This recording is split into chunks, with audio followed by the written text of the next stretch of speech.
So we're here with Harry Arnold, who won the OTS Championship in Norwich. Why don't you tell us what you were playing and how it went? I played Ancient Warrior and I won. I went 5-0 and yeah, it's pretty fun. Awesome. Let's get into it. Yeah, cool. Ancient Warrior is the first. You have a triple Sunmu, the best card in the deck. Triple Lujan, which is fine.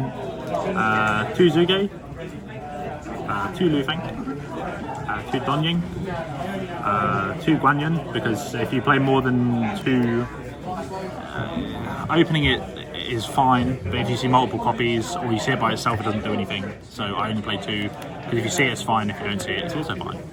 Fair. 1 Zhangdi is an extender, an OTK, and then this is probably the only interesting card there, is Zhangwan, which is battle protection, and an additional pop if any of your guys pop or something gets popped. So yeah, it's alright.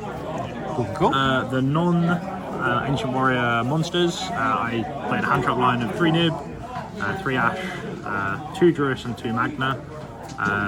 Just because the bodies are more important than anything else, so I didn't want to play 3 Magna, 1 Druis, and because of the interaction with sending for cost Druis Worm, it's really good in terms of chain blocking your guys and outwing boards. Spells wise, you played 3 of 3 Visits, the best Ancient Warrior spell, 3 of Deception and Betrayal, which is the free special summon and modulates attributes, which is always nice. And then for assistance in terms of consistency, 3 pop because the card's busted, 1 thrust, 2 tactics. I don't know why I played the ratio, but I did. It was fine.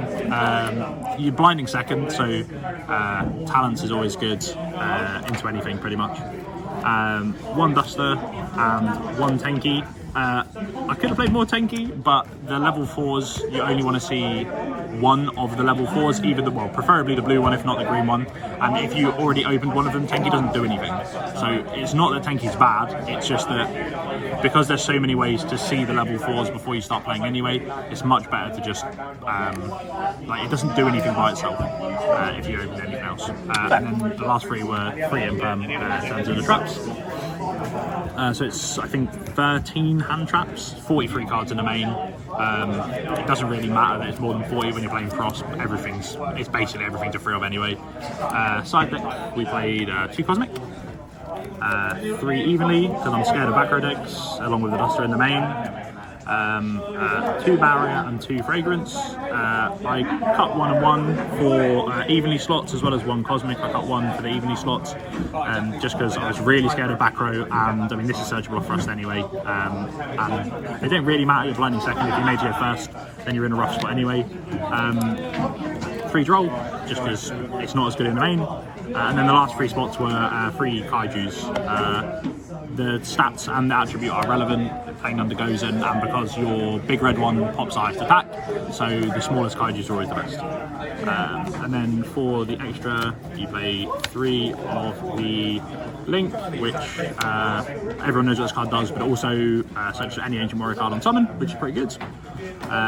We played other links which weren't necessarily relevant, the Nightmares to break boards, and for just random link 2s to get your guards off boards. You guys are all Beast Warriors, so Ferrogy's pretty good, can fix broken hands. And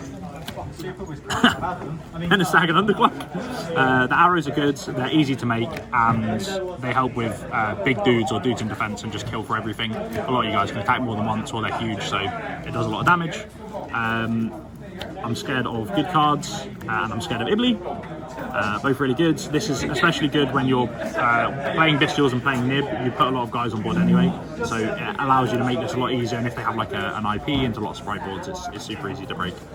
And then Xyz, we played 1 Exxon Knight, 1 Tiger King, not that they ever came up, Baguska, because my deck has level 4s and my deck sucks, 1 Zeus, and the last card which I've given back is a Cowboy, because it's my only way to time. I mean, you got your main deck guys burn, but Cowboy is always just an option, and it scares cash players if they look at it and they see a Cowboy in there.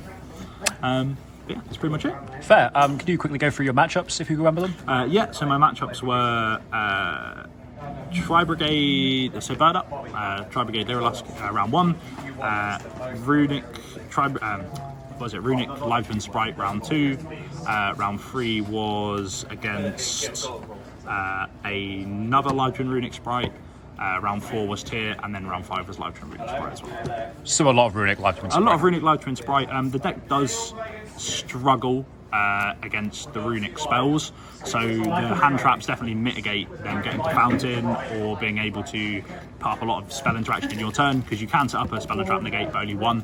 Other than that, you can't really interact with the Runic quick play spells that much. You can interact with Fountain, but it's all destruction, so Hugin's gonna just pretty much turn off your board anyway. But it doesn't do badly into all of the boards that people put up. I mean, you're not scared of the actual the Sprite Live Twin side of things or the Fur Hire side of things. It's not that scary. You can pretty much kill for anything. You're not really scared of cash. So there's not much in the matter that you can't break the board going second and either kill them or put them on like 1,000 life. And under Donying, they can't really play for it anyway. Oh, fair. Well, thank you very much for the profile, Harry, and we'll see you next time. Yeah, see you later.